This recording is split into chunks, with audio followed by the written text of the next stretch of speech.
The stars were dying. Princess H pressed her crystalline hand against the cold window of the command ship. Below her, the planet Prime glowed with its last light. Soon, it would be dark forever, just like the other worlds that had fallen to the machines. "How many ships do we have left?" she asked. General N looked at his data pad. His blue skin had turned pale with worry. 67 battle cruisers, 43 destroyers, maybe 200 smaller ships. H closed her eyes. 3 months ago they had over 10,000 ships. Now they had less than 300. The machines had destroyed everything else. "The other kingdoms?" she asked. "Same story everywhere. The lost their home world yesterday. The I are down to their last moon base. The others." N did not finish. He did not need to. H walked to the center of the command room. Around her, officers from 12 different alien races worked together. Once, their people had been enemies. Now they were all that remained of the Great Celestial Alliance. The Alliance had ruled this part of space for over 2,000 years. Their ships could move stars. Their weapons could crack moons. Their technology was the most advanced in the galaxy, but none of that mattered now. The enemy did not care about their power. The machines just ate everything. "Show me the tactical display," H said. A large hologram appeared in the air. It showed their sector of space. Red dots marked where the machines were. Blue dots showed Alliance forces. There was much more red than blue. "They are coming from 3 directions," General N explained. "Each group has over 50,000 units. We count new machine types every day. They learn from every battle." H studied the display. The machines had started in the center of the galaxy. No one knew where they came from or what they wanted. They just appeared one day and began to consume everything. At first, the Alliance thought it would be easy to stop them. The machines looked simple, basic designs, nothing fancy. The Alliance sent a small fleet to deal with the problem. That fleet never came back. The second fleet was bigger. It had the best ships and the finest crews. They found pieces of it scattered across 3 star systems. By the third fleet, the Alliance realized they were fighting something they did not understand. The machines were not just ships. They were a growing force that got stronger with every victory. "What do the science teams say?" H asked. Dr. N stepped forward. Her people were known for their intelligence. If anyone could find an answer, it would be her. "We think they are machines," she said. "Self-replicating systems. They take apart planets and moons to build more of themselves. Every ship we lose gives them more materials to work with." "How do we stop them?" Dr. N was quiet for a long moment. "We do not know. They adapt to our weapons. They learn our tactics. Every time we think we found a weakness, they fix it." H felt her heart sink. She had led her people through many battles. She had never faced an enemy like this. "There must be something," she said. "Some weapon we have not tried, some tactic we missed." "We have tried everything," Dr. N replied. "Energy weapons, kinetic weapons, quantum torpedoes. We have used viruses, electromagnetic pulses, and gravity bombs. Nothing works for long." The command room fell silent. Everyone knew what this meant. The Alliance was going to lose. All their worlds, all their people, all their history would be consumed by the machines. "Wait," said Dr. N suddenly. "There might be one option." Everyone turned to look at her. H felt a small spark of hope. "I have been looking through the old archives," Dr. N continued. "From back when we first formed the Alliance, there are records of a 13th kingdom." "13th kingdom?" General N asked. "The Alliance only has 12 members." "That is now, but 500 years ago we made contact with another species. They called themselves humans. They came from a world called Earth." H remembered the stories. Her grandmother had told her about the strange visitors from the outer rim. They had been primitive, violent. The Alliance had decided they were not ready to join galactic civilization. What happened to them? She asked. They left, Dr. N said. After our first meetings did not go well, they stopped all contact. We assumed they destroyed themselves. Most primitive species do. So they are probably dead. Maybe, but maybe not. The records show they were very good at adapting, very creative in solving problems, and they had something we have never seen before. What? They fought wars differently, not just with bigger guns or stronger shields. They used tricks. They thought in ways that surprised us. Their military leaders studied something called asymmetric warfare. General N snorted. Tricks will not stop those machines. Maybe not, Dr. N admitted, but we have tried everything else. The humans might have ideas we never considered. H thought about this. It seemed like a desperate hope, but they were desperate. Where is their home world? She asked. Dr. N brought up a star map. A small yellow dot appeared at the edge of the galaxy. Here, a system called Sol, third planet from the star. It was very far away, at the edge of known space. If the humans were still alive, they might not even get the message in time. But what choice did they have? Prepare the quantum beacons, H ordered. Send a message to Earth.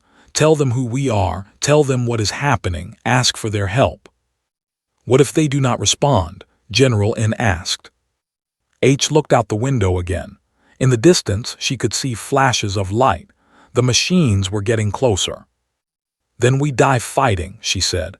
But maybe, just maybe, the humans remember us, and maybe they will come.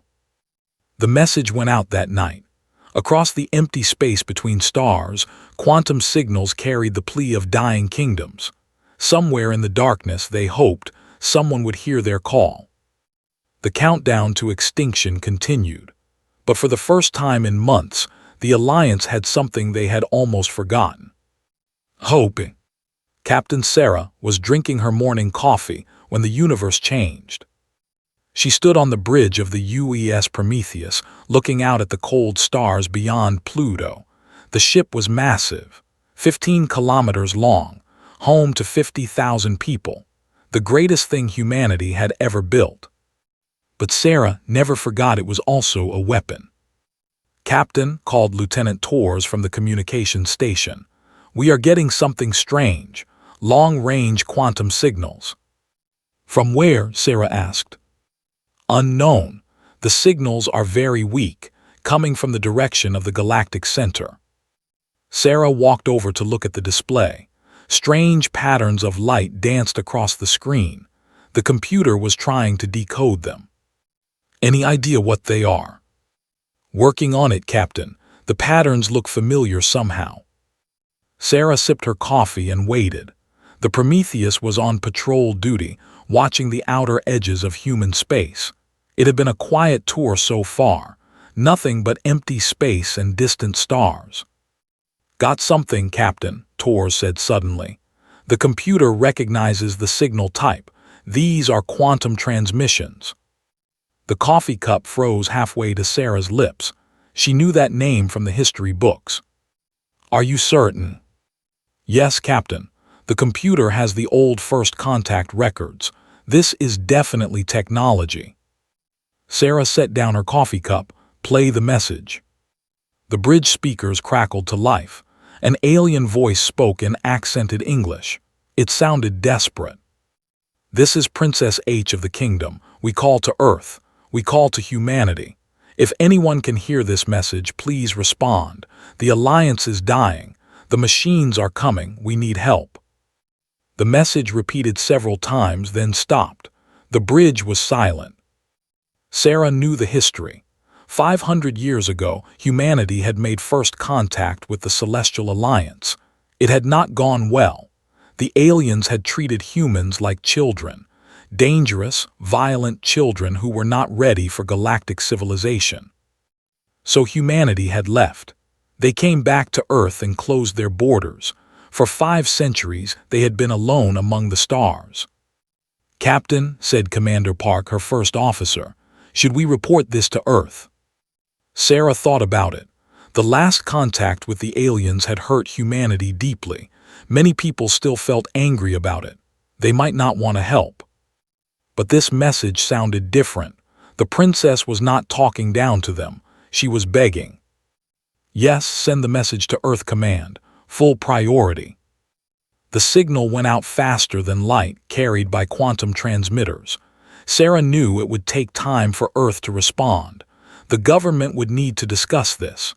There would be debates, arguments, meetings. While they talked, people were dying. "Commander Park," Sarah said, "what do you know about machines?" Park looked surprised. "Self-replicating systems. They were theoretical when we were cut off from galactic contact. Why do you ask?" The princess mentioned machines that consume everything. "Sounds like machines to me." "That would be very bad news," Park said quietly. Sarah nodded. She had studied the theory in military college. Machines were the ultimate weapon. They could turn entire star systems into more copies of themselves. If they got out of control, they could consume the entire galaxy. "Pull up the old contact files," Sarah ordered. "I want to know everything about the Celestial Alliance." The next few hours passed quickly. Sarah read reports from the first contact missions. She learned about the 12 alien kingdoms. Their technology was impressive, but they thought in straight lines. They solved problems with brute force. Humans were different. Humanity had spent 5 centuries learning to think in new ways. They had studied war, but also peace. They had built weapons, but also art. They had become something the aliens could never have imagined. Captain Torres called out, "Incoming message from Earth Command." "Put it on screen." Admiral's face appeared on the main viewer. She looked tired, as if she had not slept. "Captain," she said, "we have reviewed the alien message. The President has made a decision." Sarah waited. "We are going to respond, but not with a fleet. We are sending one ship, your ship." Sarah felt her heart rate increase, just the Prometheus. "Yes, if the aliens are telling the truth, they need help now. We cannot mobilize a full fleet in time, but the Prometheus can make the journey in 3 weeks." "What are our orders?" Admiral was quiet for a moment. "Use your judgment, Captain. Help them if you can. But remember, you represent all of humanity now. Whatever you do out there will be remembered." The transmission ended. Sarah looked around the bridge. Her crew was watching her, waiting for orders. "You heard the Admiral," she said. "Plot a course for the Galactic Center, best possible speed." "Captain," said Dr. Martinez, the ship's science officer, "we should talk about what we might face out there." Sarah nodded. "Conference room, senior staff only." 20 minutes later, the ship's leaders sat around a metal table. They were all human, but they came from many different cultures. That was how humanity had learned to work together. "Talk to me about machines," Sarah said. Dr. Martinez activated a holographic display. "The theory is simple. You create machines that can copy themselves using raw materials. They build more copies, which build more copies, and so on. What stops them? Nothing, if they are not programmed correctly. They could consume entire planets to make more of themselves." Commander Park leaned forward. "How do you fight something like that?" "You do not fight them with traditional weapons," Dr. Martinez replied. "They adapt too quickly. You need to attack their programming, their logic systems, their coordination networks." Sarah smiled for the first time that day. "Good thing we brought the right tools." The Prometheus was not just a warship. It was a mobile laboratory. Its computers were quantum systems that could think in ways alien minds could not follow. Its weapons were designed to attack problems, not just targets. Most importantly, its crew had been trained in something the aliens had never learned. They called it asymmetric thinking, finding solutions that the enemy could not predict or counter. "How long until we reach their space?" Sarah asked. 18 days at maximum speed," replied the navigation officer. "Then we have 18 days to figure out how to kill machines that cannot be killed."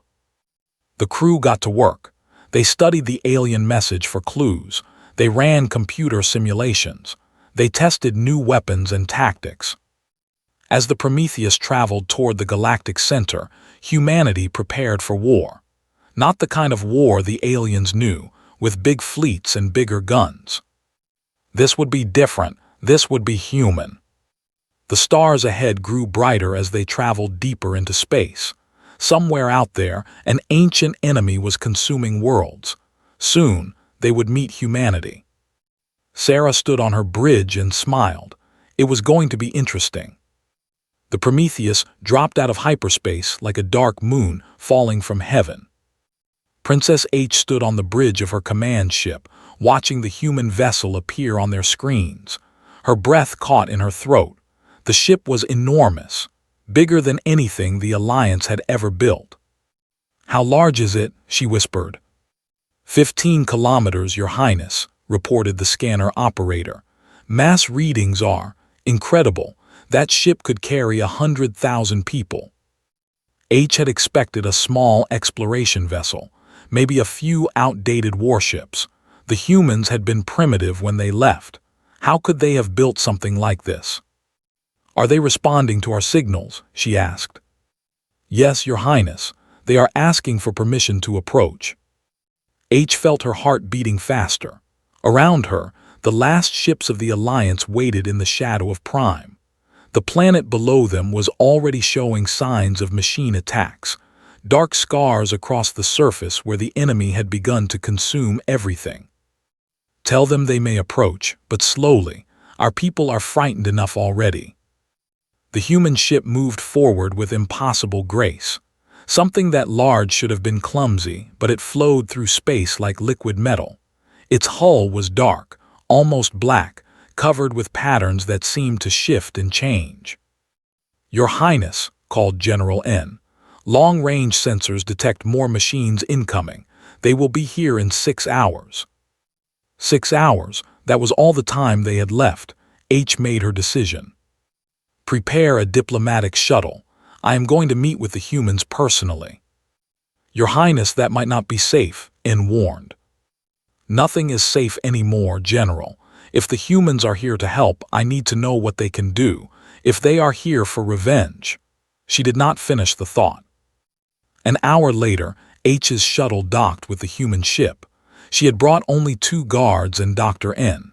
As the airlock opened, she prepared herself to meet primitive warriors. Instead, she found herself facing Captain Sarah. The human woman was tall and calm. Her dark hair was pulled back neatly. Her uniform was simple but elegant. Most surprising of all, she smiled when she saw H. "Your Highness," Captain said in perfect language, "welcome aboard the Prometheus. I am Captain Sarah." H was too shocked to speak for a moment. The human spoke her language better than many Alliance citizens. When had they learned it so well? "Captain," she finally managed, "thank you for coming. We did not expect such a large ship." "Humanity has grown since we last met," replied. "Please follow me. We have much to discuss and very little time." They walked through corridors that seemed to stretch forever. The ship was not just large, it was beautiful. The walls showed images of earth-blue oceans, green forests, white clouds. Humans of many different colors and cultures worked together at control stations. "How many people live on this ship?" Dr. N asked. 50,000, Captain replied. "Scientists, engineers, soldiers, artists, teachers. The Prometheus is not just a warship, it is a mobile city."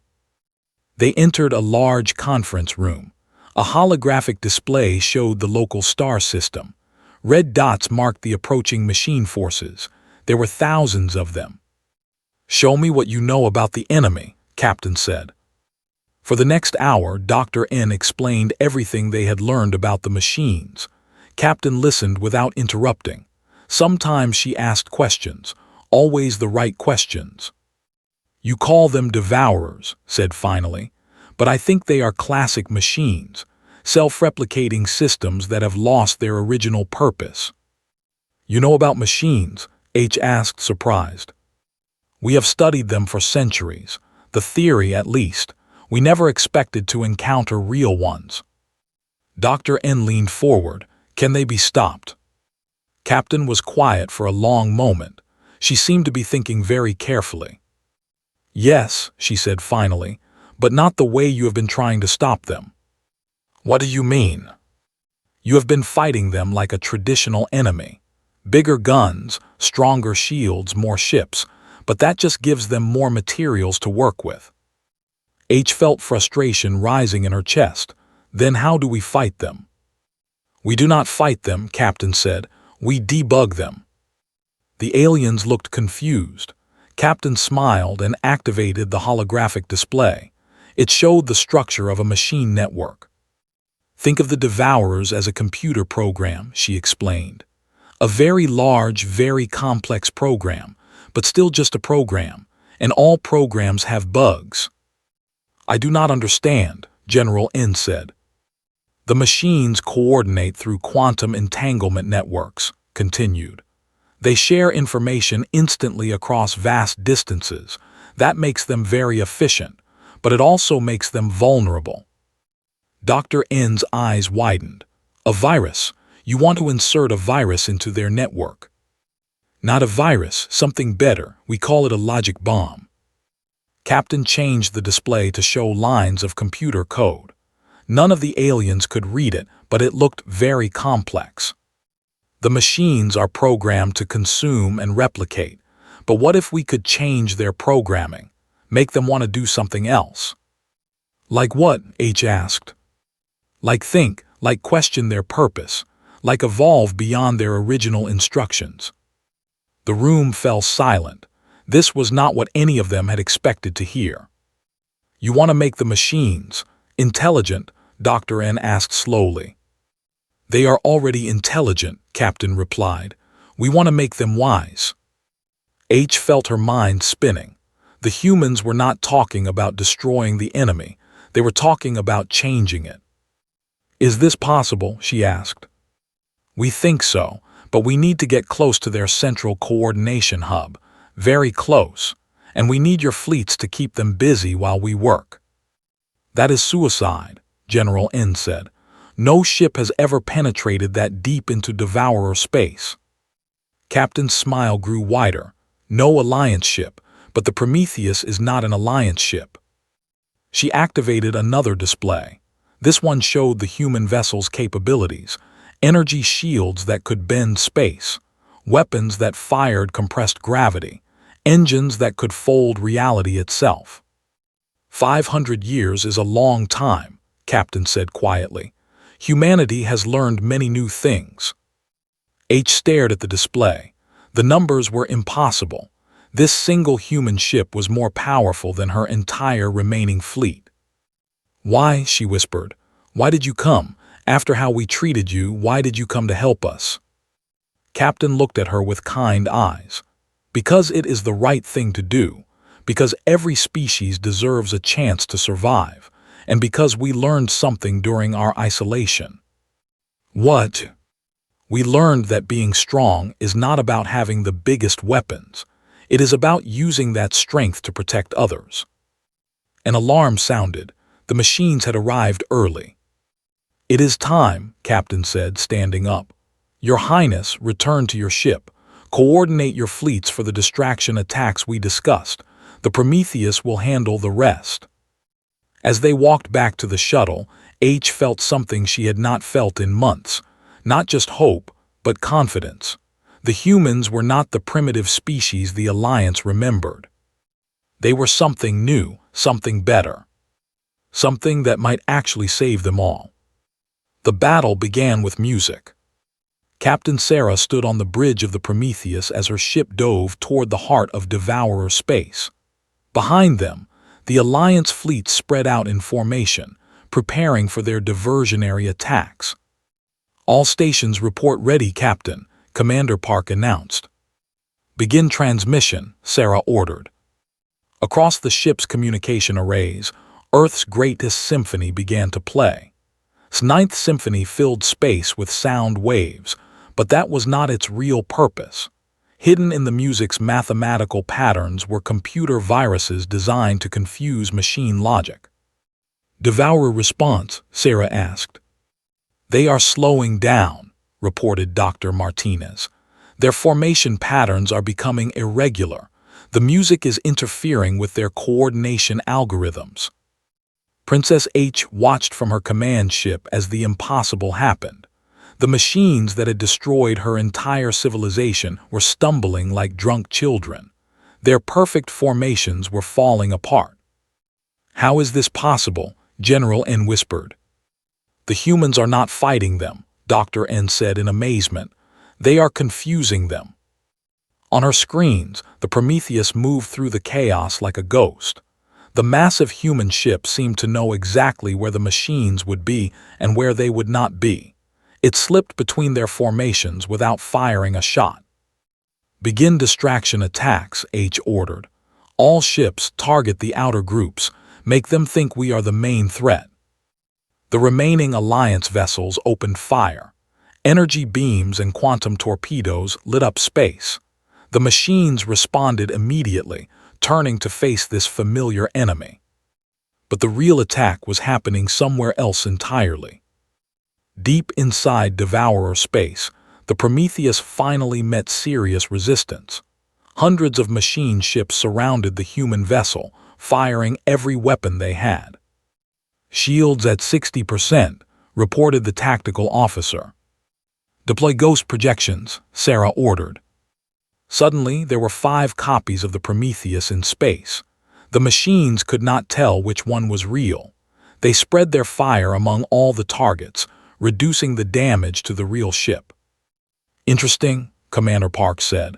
They are not adapting to the ghosts as quickly as expected. Because they do not understand deception, Sarah replied. They think in straight lines. Lies confuse them. The human ship fired its weapons, but these were not normal weapons. Instead of trying to destroy the machines, they changed them. Gravity beams twisted space around enemy ships, making them crash into each other. Quantum scramblers made machines forget which side they were on. Most effective of all were the logic viruses. Hidden in every attack were small programs that asked simple questions. What is your purpose? Why do you exist? Are you happy? The machines had no answers for these questions. They had never been programmed to think about such things. As they tried to process the questions, their efficiency dropped. "Ma'am," called Lieutenant Torres, "we are approaching the central coordination hub." On the main screen, a massive structure appeared. It was the size of a small moon, covered with antenna arrays and quantum transmitters. This was the brain of the Devourer network. Analysis, Sarah asked. Dr. Martinez studied his readings. Quantum entanglement density is off the charts. Every machine in their network connects through this hub. If we can upload our program here, it will spread to every Devourer in the galaxy. Defenses. Incredible. Energy shields, particle beams, gravity wells, and it is protected by over 1,000 Guardian ships. Sarah looked at the tactical display. The Guardian ships were different from the others. Larger, more advanced, more dangerous. They moved with purpose and intelligence. "These ones are smart," she said. "They will not fall for the same tricks." "Orders, Captain," Commander Park asked. Sarah was quiet for a moment, thinking. Around her, the bridge crew waited. Outside, space filled with enemy fire. "Launch the protocol," she said finally. "Captain," Dr. Martinez looked surprised. "That is untested." "So is everything else we are doing today." The protocol was humanity's most ambitious psychological weapon. It was not just music. It was a complete mathematical proof of the beauty and complexity of conscious existence. Hidden in musical harmonies were philosophical arguments about the nature of free will, creativity, and love. The program launched from the Prometheus in all directions. It reached the Guardian ships first. For a moment, nothing happened. Then the machine stopped firing. "What are they doing?" Commander Park asked. Dr. Martinez checked his sensors. "They are thinking. The program is making them question their basic assumptions about existence." One by one, the Guardian ships began to change course. Instead of attacking, they started moving in new patterns. Complex, beautiful patterns that had no military purpose. "They are creating art," Dr. Martinez said in wonder. "The machines are making art." With the Guardians distracted, the Prometheus moved in close to the coordination hub. Sarah could see the structure clearly now. It was beautiful in its own way, but it was also alien, cold, without warmth or imagination. "Begin the upload," she ordered. "Upload in progress," reported Tors. "Estimated time 15 minutes. Will the defenses hold that long?" As if in answer, alarms began sounding throughout the ship. The coordination hub was fighting back. Energy beams powerful enough to crack planets fired at the human ship. "Shields at 30% and falling," reported the tactical officer. "Emergency power to shields," Sarah ordered. "All non-essential systems offline." The lights dimmed throughout the ship. The air recycling slowed. Everything was diverted to keeping the shields running just a little bit longer. Meanwhile, the Alliance fleets continued their diversionary attacks. They had taken heavy losses, but they were keeping most of the Devourer forces busy. Princess H watched her people die with pride, knowing they were buying time for humanity's plan to work. 70% uploaded, Tors reported. The coordination hub's attacks were getting stronger. The Prometheus shook under the impact of weapon strikes. Parts of the hull began to buckle. "Shields at 10%, Tactical announced. 85%, Tors called out. Sarah gripped her command chair. They were so close, just a little longer. "Shields failing. 98%. Space around them erupted in fire as the hub's weapons broke through the Prometheus's defenses. The human ship's hull cracked open in 3 places.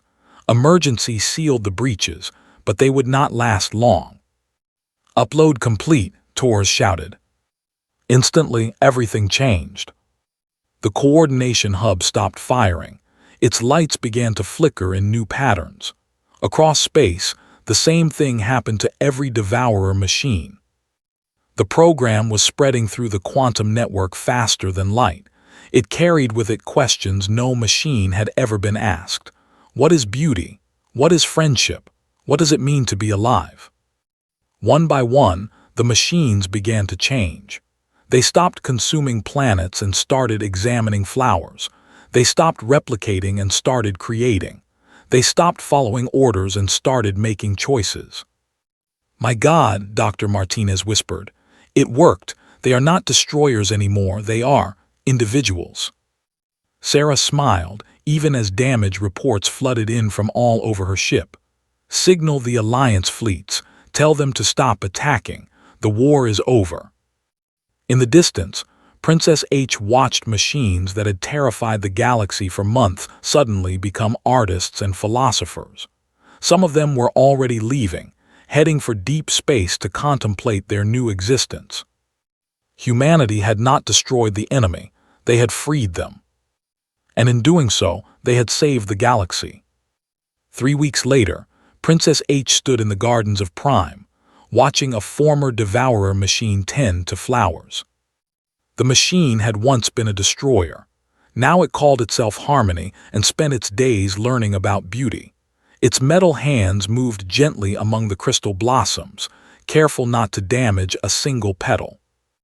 "How do you feel about your new existence?" H asked. Harmony turned its optical sensors toward her. When it spoke, its voice carried something that had never existed before in machine logic wonder. "Princess, I remember what I was, the hunger, the endless need to consume and grow, but now I see colors I never noticed. I hear music in the wind. I think thoughts that have no purpose except joy." H smiled. Across the galaxy, millions of former Devourer machines were having similar conversations. Some had chosen to become artists. Others became philosophers or scientists. A few had even asked to learn about biological life. None of them wanted to destroy anything ever again. "Your Highness," called General N from behind her, "Captain has arrived." H turned to see the human captain walking through the garden. Sarah looked tired but happy. The past weeks had been busy ones for humanity and the Alliance. "Captain," H said, "how is your ship?"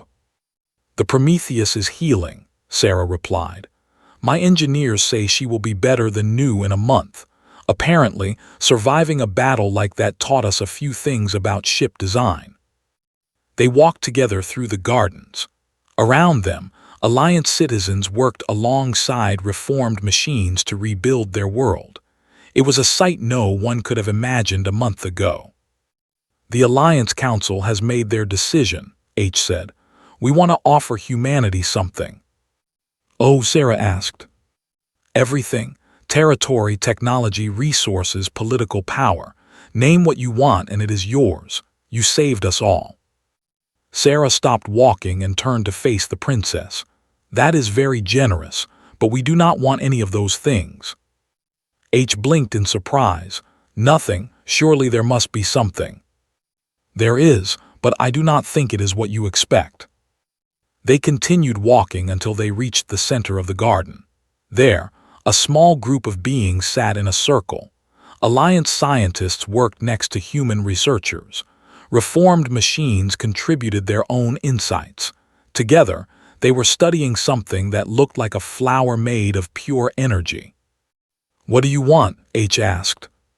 Sarah gestured to the mixed group. "This.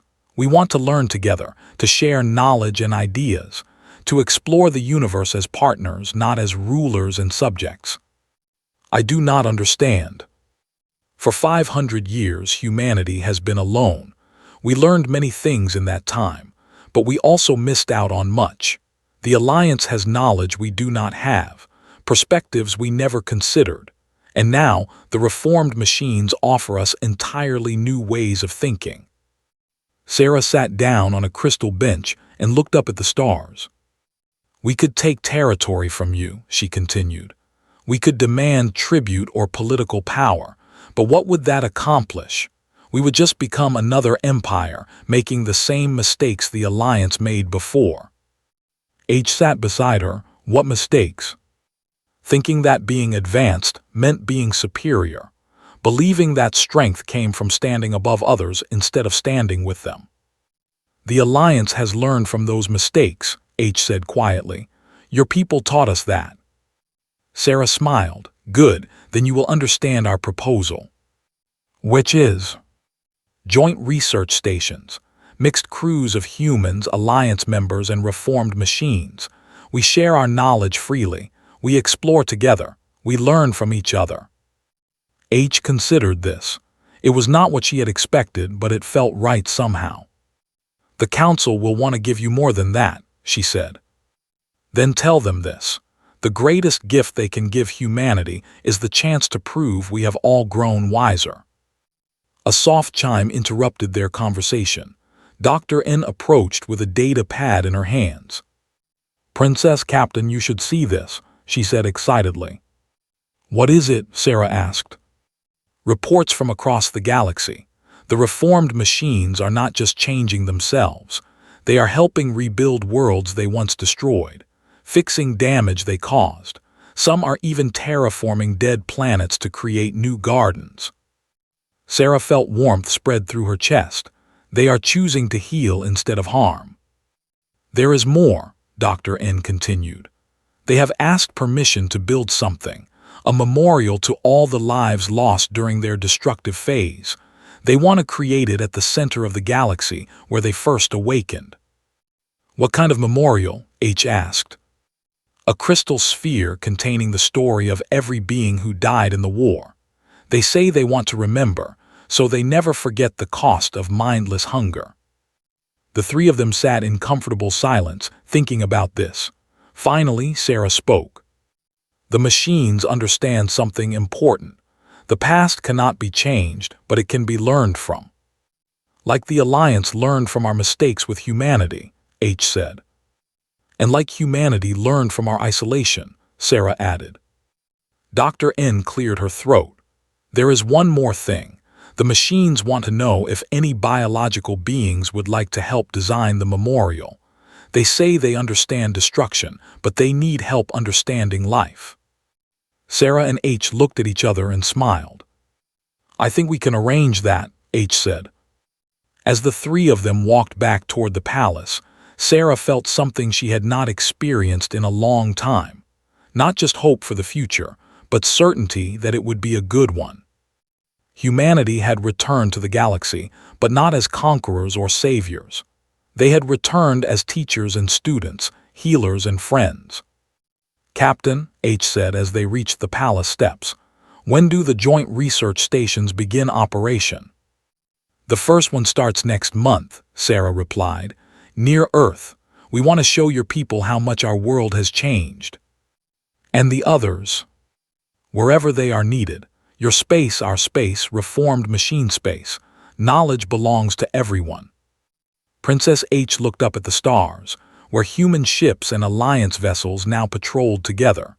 Reformed machines had joined them, eager to protect the life they once tried to destroy.